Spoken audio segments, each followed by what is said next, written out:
For today's video, ito na pala ang pinakahuling destinasyon namin sa paggala dito sa Yokohama.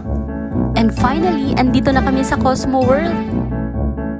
Malayo pa lang sa Cosmo World, kitang-kita mo na ang iconic na Ferris wheel at iba pa mga rides nito. Wala na nga kaming sinayang na oras, agad-agad naming piniling sakyan ang Cosmo Clock Ferris wheel at roller coaster. Sa taas nitong 112 meters at sa 360 degree na view nito, matatanaw mo na ang buong Minato-Mirai at ang mga nakapaligid nitong mga amusement park. Kahit mahabang pila, hindi namin pinalagpas na sumakay sa buwis-buhay na roller coaster.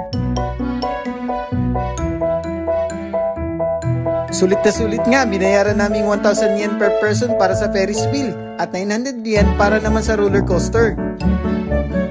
Iba pang nakapaligid na amusement park na pwedeng puntahan dito ay ang Cosmo World for Kids at ang old-fashioned Ship Museum.